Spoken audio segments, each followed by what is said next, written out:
अस्सलाम वालेकुम। मैं doctor Shazia Fakhar Shifa international hospital Islamabad में काम करती हूँ और यहाँ पे कंसल्टेंट गायनोकोलॉजिस्ट हूँ, हेड ऑफ़ द डिपार्टमेंट हूँ। हमारे यहाँ जो लोग हैं उनका एक तो ये कॉन्सेप्ट, शौहर जो है वो यूएई में कमाई करने गया हुआ है, फ्रांस में बैठा हुआ है 3 साल से, ऑस्ट्रेलिया में है 2 साल बाद आता है और पूरा ख़ानदान उसकी बीवी को लेके इनफर्टिलिटी की ट्रीटमेंट के लिए यहाँ फिर रहा होता है। मैंने जो अपने लाइफ में एक्सपीरियंस किया है ना, वो ये कि अगर मेल इनफर्टिलिटी है किसी भी वजह से, चाहे वो इम्पोर्टेंस है, चाहे वो सीमेन एनालिसिस का कोई प्रॉब्लम है, उस बीवी ने 20 साल गुजारे होते हैं लेकिन कभी किसी ख़ानदान में किसी को ये नहीं पता लगने दिया होता कि इस बंदे को प्रॉब्लम क्या है।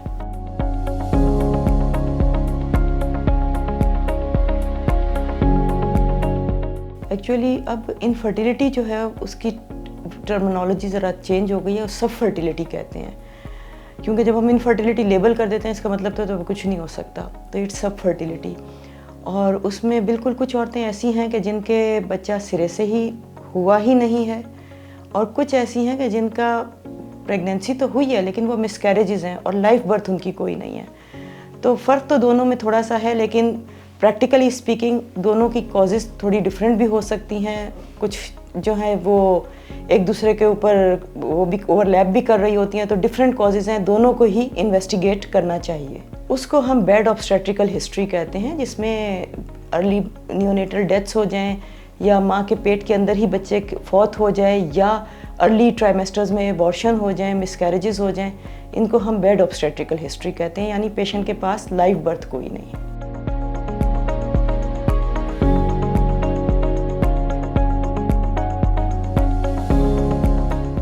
जब भी इनफर्टिलिटी का पेशेंट आता है तो हमने ये ऑब्ज़र्व किया है कि वो सासें जो हैं वो बहू को लेकर आ जाती हैं या माएँ जो हैं वो बेटियों को लेकर आ जाती हैं, और कॉन्सेप्ट जनरल यही है कि बस इसी में कोई प्रॉब्लम है और यही खातून जो है इसी का इलाज ज़रूरी है। तो ऐसा नहीं है, हम जहाँ भी सब फर्टिलिटी की बात होती है वहाँ कपल को आना चाहिए, यानी मियाँ और बीवी दोनों को आना चाहिए। कोई साथ लेकर आ रहा है तो वेल एंड गुड, लेकिन हस्बैंड भी साथ एस्कॉर्ट करे, पेशेंट के साथ आए, ताकि दोनों की हिस्ट्री इंपॉर्टेंट है, दोनों की इन्वेस्टिगेशंस इंपॉर्टेंट हैं। इवन जो बेस लाइन इन्वेस्टिगेशन यानी जो बुनियादी टेस्ट हम कहते हैं, उसमें भी शौहर का टेस्ट बहुत ज़रूरी है करवाना। पाकिस्तान में इनफर्टिलिटी जो है वो तकरीबन 22% है, इनफर्टिलिटी का जो सब फर्टिलिटी कह लें कि उसका रेट जो है, और इसमें से 52% अगर ख़वातीन में है तो 37% जो है वो मेल फैक्टर इन्वॉल्व है। बाकी जो रह गया उसमें कंबाइंड फैक्टर्स होते हैं, यानी दोनों में ही कुछ ना कुछ मसाइल मौजूद होते हैं।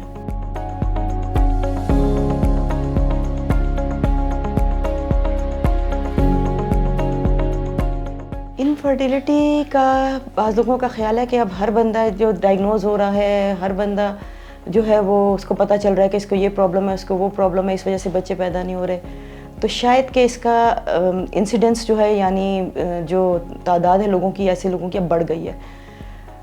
हम इसलिए हतमी तो नहीं बात कर सकते क्योंकि पिछला कोई डाटा हमारे पास बहुत पुराने तो मौजूद नहीं है, लेकिन हर बीमारी की तरह मेरे ख्याल में इसकी भी बुनियादी वजह यह है कि नंबर 1 के लोगों में अवेयरनेस आ गई है, नंबर 2 के लोगों ने मोस्टली इन्फ्लक्स जो है वो देही इलाकों से शहरों की तरफ हो गया है, या इवन अगर वो रह भी रहे हैं तो वो वेल कनेक्टेड हैं शहरों के साथ, तो लोगों के अंदर अवेयरनेस की वजह से वो मेडिकल हेल्प को सीख कर, मतलब मेडिकल हेल्प तक पहुंच जाते हैं। इस वजह से डायग्नोसिस जो है वो मेरा ख्याल है कि बढ़ गया है।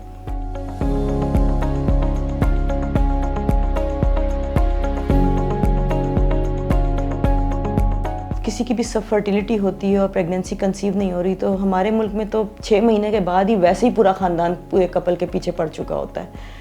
लेकिन अगर यंग है, अनप्रोटेक्टेड इंटरकोर्स है, तो फिर आप 2 साल तक वेट कर सकते हैं। लेकिन इसमें बहुत सारी और फैक्टर्स हैं जिनको देखना चाहिए, जैसे अब स्पेशली शहरों में या पढ़ी लिखी लड़कियों में लेट मैरिजेस का बहुत ज़्यादा रिवाज पैदा होता जा रहा है। उसमें आपने ये भी देखना है कि आपकी एज कितनी है, क्योंकि फर्टिलिटी जो है वो एज के साथ थोड़ा सा डिक्लाइन कर रही होती है। तो आपने ये देखना है कि आपकी एज कितनी है। अगर एज 30-35 इससे या इससे अबव है तो फिर आप आफ्टर 6 मंथ्स आप अपने कम से कम बेसिक टेस्ट जो हैं, जो बुनियादी टेस्ट हैं, वो करवा लें।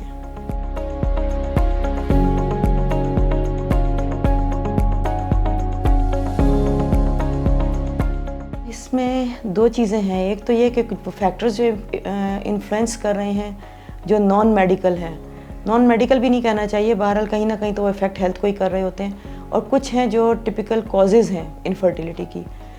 उसमें बहुत सारे फैक्टर्स आ जाते हैं। कुछ तो जैसे ट्यूबल फैक्टर हैं, यूट्राइन फैक्टर हैं, मेल इनफर्टिलिटी का एक बहुत बड़ा फैक्टर है, ठीक है जी, जिसमें सेक्सुअल एक्टिविटी से लेकर तो स्पर्म काउंट से लेकर बहुत सारी चीज़ें इन्वॉल्व हैं। और जो सोशल फैक्टर्स हैं उसमें बिल्कुल सोशल स्ट्रेस जो है that is another thing. Hormonal level जो हैं उनमें अबनॉर्मेलिटी है, वो एक फैक्टर हो सकता है। तो वजूहात तो इसकी बहुत सारी हैं, जिसको हम जैसे डायग्नोज करते हैं उसी के लिए वो तमाम टेस्ट होते हैं और डायग्नोसिस होता है उनका उसी की बेस पे।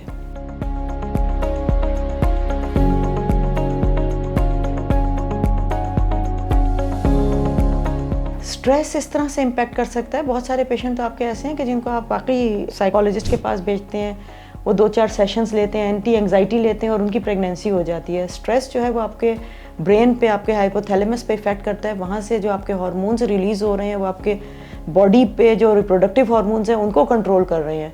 तो उसके अलावा स्ट्रेस जो है वो एक मेंटल कंडीशन है बाकायदा। मेंटल हेल्थ की असल में हमारे यहाँ अनफॉर्चुनेटली बात ही बहुत ज़्यादा नहीं होती। हम फिज़िकल हेल्थ को तो देख रहे होते हैं, लेकिन हम मेंटल हेल्थ की तरफ हमारी इतनी तवज्जो नहीं है। तो mental health is equally important.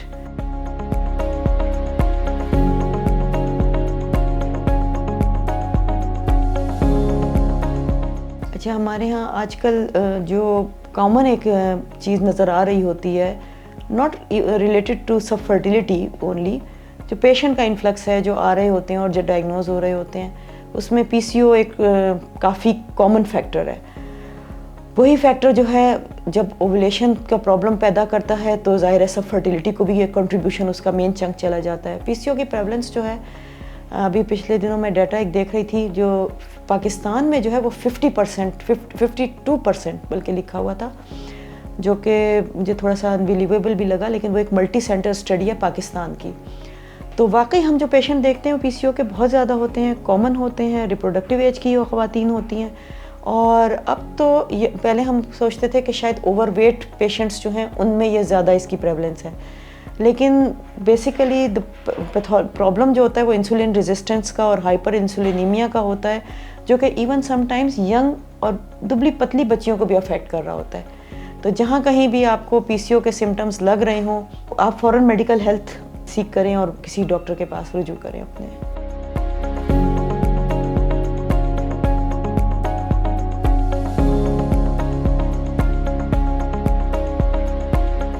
इसमें हकीकत जानने के लिए तो एक पूरी रिसर्च चिकन पे करनी पड़ेगी और चिकन इंडस्ट्री वाले ही हमारे पीछे पड़ जाएंगे।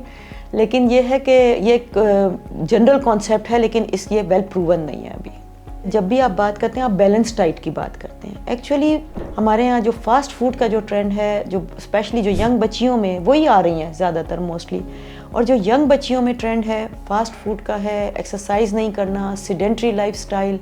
जो बच्चे आजकल पढ़ाइयों का इतना बोझ है बच्चियों पे कि जब मैं पेरेंट्स से बात करती हूँ, उनकी माओं को कहती हूँ कि इनको फिजिकल एक्टिविटी का, कहें जी इस कॉलेज से, स्कूल से, यूनिवर्सिटी से आके बाकी अपने काम में लगी रहती है, हिलने जुलने का टाइम ही नहीं है। That is the main reason कि आपका वो फैट जितना डिपॉजिट होता है वो उतना आपका रेजिस्टेंस पैदा करता है, उतनी हार्मोनल डिस्टर्बेंस पैदा करता है। वो हार्मोनल डिस्टर्बेंस मज़ीद फैट पैदा करती है और एक विशियस सर्कल में आप फंस के रह जाते हैं।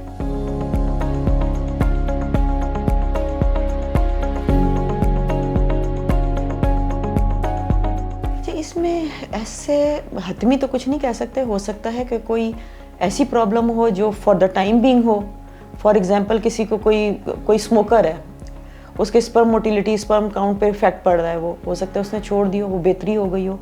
सिमिलरली इसमें तो फिर आपको डिटेल एक हिस्ट्री लेके उनकी रूट कॉज एनालिसिस करना पड़ेगा और उनकी इन्वेस्टिगेशन करनी पड़ेगी।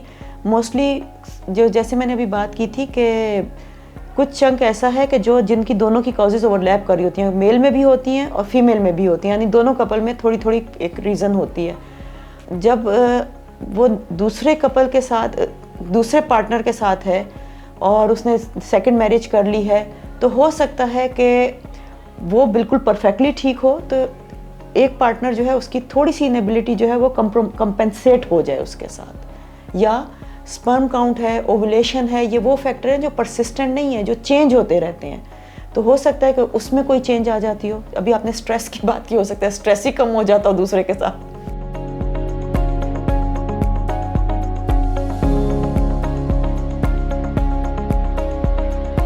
कौन सी ट्रीटमेंट किसके लिए सूटेबल है, ये तो डिपेंड करता है कि उस पेशेंट को प्रॉब्लम क्या है। सबसे पहली चीज़ ही डायग्नोसिस है ना, ट्रीटमेंट तो बाद में आती है। जब एक पेशेंट आता है सबसे पहले उसकी हिस्ट्री होती है, उसका एग्जामिनेशन होता है, उसके पार्टनर की हिस्ट्री होती है, उसका एग्जामिनेशन होता है। उसके बाद आपने उसकी अकॉर्डिंग टू द कुछ बेसलाइन इन्वेस्टिगेशन और कुछ स्पेसिफिक इन्वेस्टिगेशन है, यानी ख़ास इन्वेस्टिगेशंस, तो वो सब कुछ करवाते हैं। उन तमाम इन्वेस्टिगेशंस के बाद जब आखिरी हद तक पहुंच जाएं, उसके बाद आपने एक डायग्नोस करना है। समटाइम्स पहले ही पता चल जाता है, इनिशियल इन्वेस्टिगेशंस पे ही अंदाज़ा हो जाता है, डायग्नोसिस हो जाता है। तो आपने according to the cause patient को ट्रीट करना है। ये हर पेशेंट की एक सी कॉज नहीं होती, हर पेशेंट की एक सी रीज़न नहीं होती। और यहाँ पे मैं सबसे इम्पॉर्टेंट बात एक ये भी कहना चाहूँगी और कन्वे करना चाहूँगी कि हमारे यहाँ जो लोग हैं उनका एक तो ये कॉन्सेप्ट, शौहर जो है वो यूएई में कमाई करने गया हुआ है, फ्रांस में बैठा हुआ है 3 साल से, ऑस्ट्रेलिया में है 2 साल बाद आता है, और पूरा ख़ानदान उसकी बीवी को लेके इनफर्टिलिटी की ट्रीटमेंट के लिए यहाँ फिर रहा होता है। पहले तो इस चीज़ को समझें कि जब मियाँ बीवी साथ रहेंगे तब फर्टिलिटी का कोई कॉन्सेप्ट समझ में आता है।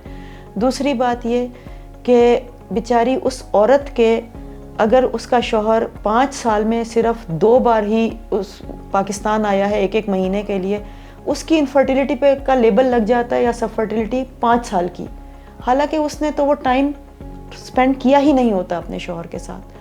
तो इन चीज़ों को भी हमारी पब्लिक को, फैमिलीज़ को समझने की बहुत ज़्यादा ज़रूरत है मेरे ख्याल में। ट्रीटमेंट ऑप्शंस डिपेंड करता है अकॉर्डिंग टू द कॉज। उसमें ट्यूबल फैक्टर्स हो सकते हैं, तो उसके लिए ट्यूब का किस हद तक डैमेज्ड है, क्या प्रॉब्लम है, उसमें रिपेयर हो सकती है कि नहीं हो सकती।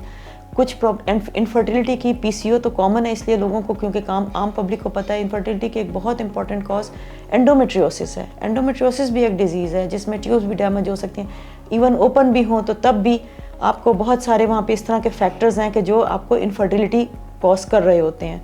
उनमें मोस्टली कंसीव कर भी लेते हैं अप टू 50%, लेकिन कुछ को फिर हमें आईवीएफ पे भी रेफ़र करना पड़ता है।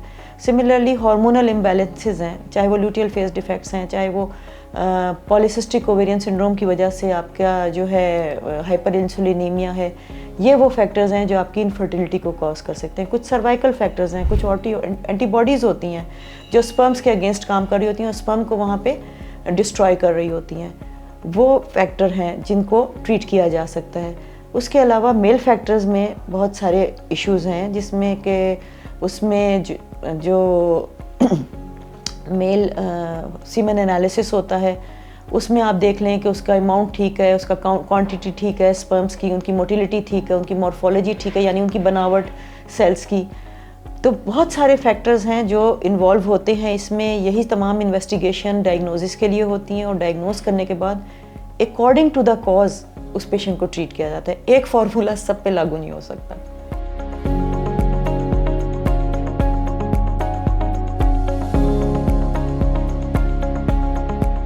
सबसे इम्पॉर्टेंट ये है कि अफोर्डेबिलिटी बिल्कुल एक इशू होता है, उससे बड़ा इशू अवेयरनेस है मेरे ख्याल में, कि पता हो कि क्या प्रॉब्लम है, हेल्थ कब सीख करनी है और कहाँ से लेनी है।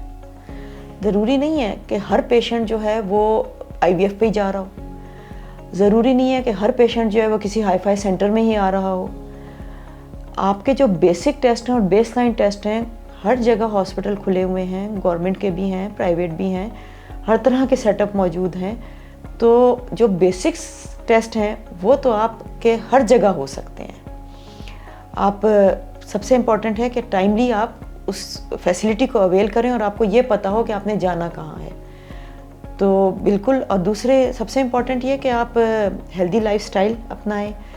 अब आजकल तो इंटरनेट पे बहुत ज़्यादा मालूमात अवेलेबल हैं, वहाँ से आप कुछ नॉलेज, बेसिक नॉलेज गेन कर लें कि क्या होना चाहिए, क्या कंडीशन है, क्या अलामात हैं जिन पे मुझे जो है डॉक्टर से रुजू करना चाहिए, कितने टाइम, मेरी एज कितनी है, मेरा टाइम कितना है, उस हिसाब से मुझे फ़ौरन डॉक्टर से रुजू कर लेना चाहिए। एक मैसेज मैं और भी यहाँ पे देना चाहूँगी जो मेरी अपने एक्सपीरियंस है कि बहुत सारे जो डॉक्टर्स हैं वो पेशेंट को के साथ सरतोड़ कोशिश में लगे रहते हैं। उसको एग्स बनाने की मेडिसिन्स एक दाई जो है वो भी दे देती है लिख के। हमारा प्रॉब्लम यह है कि प्रिस्क्रिप्शन तो हर कोई लिख सकता है यहाँ पे और मिल भी जाती है ओवर द काउंटर। तो वो कर करके जब पेशेंट किसी बेहतर सेंटर में जाता है उस वक्त उसकी एज 40-42 हो चुकी होती है। यहाँ पे मेरे पास जितने इनफर्टिलिटी के पेशेंट आते हैं, बिलीव मी, उनमें से मेरे ख्याल में 30% वो हैं जो 40+ हैं। 40+ एज पे आपकी फर्टिलिटी जो है वो वैसे ही डिक्लाइन हो चुकी होती है, ठीक है। आपकी वो सलाहियत जो है वो वैसे ही कम हो चुकी होती है नेचुरली। यानी वो औरत जिसके उससे पहले बच्चे ठीक भी पैदा हो रहे हों या कर रही हो, लेकिन 40 के बाद वो फर्टिलिटी डिक्लाइन हो चुकी होती है। तो प्लीज़ ये इल्तजा मेरी उन डॉक्टर से और उन तमाम मेडिकल और पैरामेडिकल स्टाफ से जो मरीज़ों को डील कर रहे होते हैं कि पेशेंट को किसी बेहतर सेंटर पे बेसिक इन्वेस्टिगेशंस करवाएं, ट्रीटमेंट दें, सब कुछ करें, लेकिन टाइमली रेफ़र करें ताकि पेशेंट की एज जो है वो बहुत इंपॉर्टेंट है। अगर वो एक दफ़ा निकल गई तो फिर आपका इवन IVF भी उसके लिए कुछ नहीं कर सकता।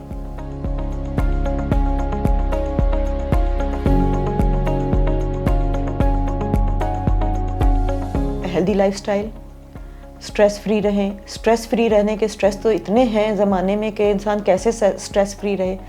तो 2-3 चीज़ें ये हैं कि आप एक तो ये कि हेल्दी डाइट लें, सीडेंट्री लाइफस्टाइल ना हो, एक्टिव रहें। आपको बहुत ज़्यादा सोचने का, जब एक चीज़ पे करते रहते हैं तब भी आप और ज़्यादा डिप्रेस हो रहे होते हैं, ठीक है जी। आप जब मगन रहते हैं, अपने काम में रहते हैं, तो आपको बहुत ज़्यादा चीज़ों का एहसास नहीं हो रहा होता।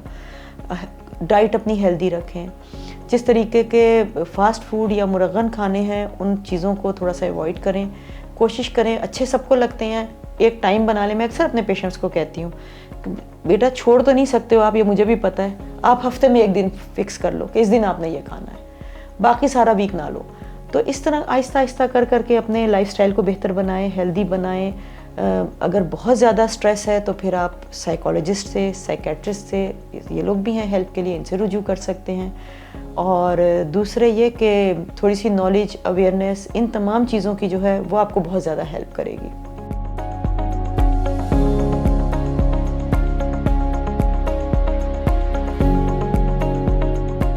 वो डिपेंड करता है पेशेंट पे, पेशेंट की एजुकेशन पे।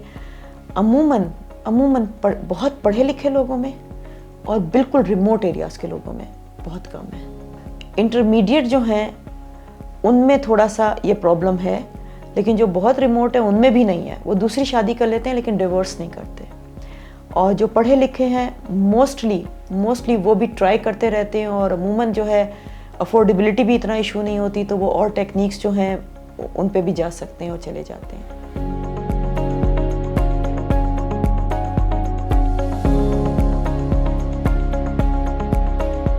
बाज़ ऐसे पेशेंट्स हैं जिन सब कुछ करवा के अब हमारे पास आखिरी हद एक IVF ही रह गई है। वो इन विट्रो फर्टिलाइजेशन जिसको कहते हैं, ICSI है और IVF है। इसके बावजूद भी उनकी कंसेप्शन नहीं हो रही होती है, IVF फेल हो जाता है, या वो एम्ब्रियो ही नहीं बनता, या समटाइम्स ऐसी कोई प्रॉब्लम होती है कि जिसमें जैसे किसी का यूट्रस ही कंजेनिटली एब्सेंट है, रूडिमेंट्री है, नहीं बन सका, किसी मेल का प्रॉब्लम है, टेस्टिकुलर कोई प्रॉब्लम है, अनडिसेंडेड टेस्टिस हैं जिसकी वजह से एज़ोस्पर्मिया है रहा है उसको। ये वो चीज़ें हैं कि जिसमें आप कंसीव नहीं कर सकते, या बाकी चीज़ें ठीक है लेकिन IVF भी की नौबत आ गई और इंडिकेशन भी है किसी भी वजह से, किसी भी बीमारी की वजह से, लेट्स से एंडोमेट्रियोसिस, लेकिन नहीं हो पा रहा, इम्प्लांटेशन फेल हो जाती है, एम्ब्रियो भी बन जाए, तो उनके लिए फिर ये मैसेज है कि देखिए दुनिया यहाँ पे ख़त्म तो नहीं हो गई। आप भी इंसान हैं, आपका स्पाउस भी इंसान है, आप अपनी लाइफ को इंजॉय करें, अपनी ज़िंदगी को देखें। Adoption is always a possibility, आप अडॉप्ट कर लें। हमारे यहाँ तो मोस्टली यही रिवाज है कि किसी बहन भाई का या किसी ख़ानदान में से कोई बच्चा लेके अडॉप्ट कर लिया जाता है। आप किसी यतीम खाने से बच्चा लेके भी अडॉप्ट कर सकते हैं, उससे आपका अपना भी सेटिस्फेक्शन एक हो जाएगी और एक बच्चे की ज़िंदगी बन जाएगी, सवाब का सवाब भी है। और आपको वो जो एक क्रेविंग होती है, हर औरत की एक होती है, मतलब शायद कि अल्लाह मियाँ ने फ़ीमेल को बनाया ही ऐसा है कि वो एक माँ वाली जो नेचर है वो औरत में हमेशा मौजूद होती है। तो वो जो चीज़ है वो भी आपको एक जो साइकोलॉजिकल सेटिस्फेक्शन है वो भी उससे मिलती रहेगी। आपकी ज़िंदगी उस बच्चे के गिर्द घूमनी शुरू हो जाती है और बहुत ड्रास्टिक चेंज आ जाता है आपकी ज़िंदगी में। बट हर तरह के लोग हैं, ये डिपेंड करता है, मतलब ये नहीं कि हर एक के लिए यही फार्मूला कि जिसका नहीं हो रहा वो अडॉप्ट कर ले। बहुत सारे लोग हैं जो आपस में अपनी लाइफ में कंफर्टेबल रहते हैं। एक्सट्रीम्स हैं। मैं आपको एक मिसाल दूं कि एक यंग सी बिल्कुल लड़की थी, 26 years old. She came from America. She was वो अमेरिका से है, उसका एंडोमेट्रियोसिस का डायग्नोस्ड केस थी वो, और मल्टीपल ट्रीटमेंट, मल्टीपल सर्जरीज वो करवा चुकी थी और उसका वो ठीक नहीं होता था, कोई बच्चा उसका नहीं था। उसने कहा मैं हिस्टेक्टमी कराने आई हूँ आपसे।